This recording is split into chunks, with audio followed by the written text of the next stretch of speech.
roofing for the Firehouse and so forth. Yeah, John, you want to talk about that? What you have, I think if we asked Donna to create some motions for your approval tonight. I think that I don't know if the fire department came last month talking about the roof replacement on Station 213, which is the one down in the village. In the capital improvement plan, there's a $120,000 which is budgeted for roof replacement. The roof is shot, it's leaking, coming into the interior. Of course, that's just rotting on the interior.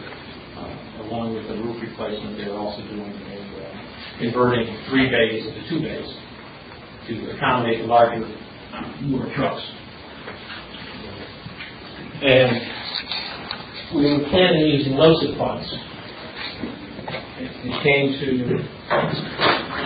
somehow we got a letter from the attorney to talk to OPM and said LoCIP funds cannot be used because in the deed there's either a right of first refusal with the Hall Foundation, who gave the land to the fire department, or if you no longer use it, it goes back to the Hall Foundation. There was some in the deed that we have that says it's a right of first refusal, but I think some of the older members remember it's a we didn't fix the older one, John. The older one says right of first refusal as well. Okay. So to get around that, instead of trying to trigger that or do anything else,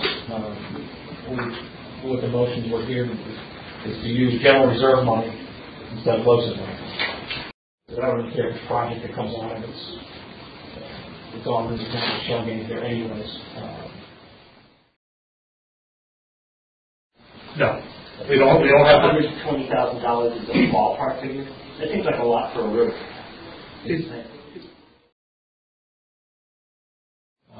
I think so. It was a fairly educated guess. We haven't gone out to bid for it yet, or even tied up an architect because we need some engineering prints to keep the building inspector satisfied because we don't have any money. Assuming, as John and Jim actually said, this figure may be low. Do we want to keep it at 120 now and come back to the board? I think so. Okay, that's fine. Just I said I won't feel scratched.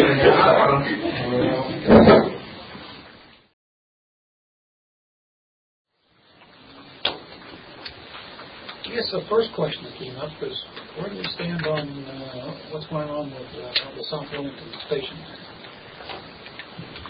Not great. We had, if you guys are interested, I brought the blueprints, what we've established so far.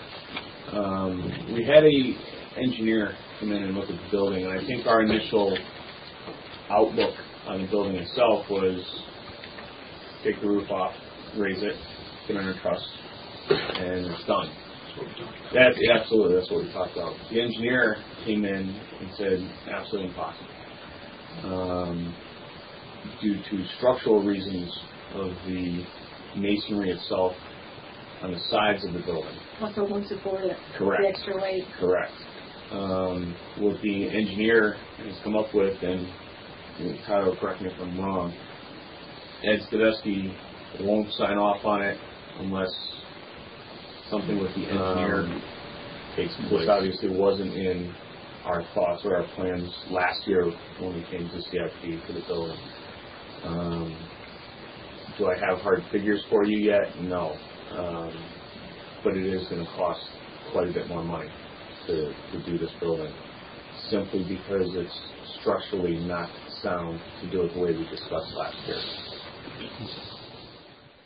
But the way we planned it, it won't work. So I guess it's still up in the air that we will likely come back for money for this project. And I think we agree it's not feasible to walk away from something. Well, something we want to keep it. The problem is you can't, because once that partial goes away, it's a useless fire pump. You can fit in there. Well, that was one of the other things we talked about is, would it be less expensive to just rip the station down completely and rebuild? And it's going to be less expensive, but it's never going to happen because you've got the waterway that runs underneath that station, and there's no one that is going to. There's only other problem. Oh, yeah, no one will build on top of No one it will either. build I on mean, top of these days with the requirements for architects and engineers to sign everything. Exactly. No one's going to Exactly. put their name on that. So the only way to do this is to keep the existing framework that is there and go from there.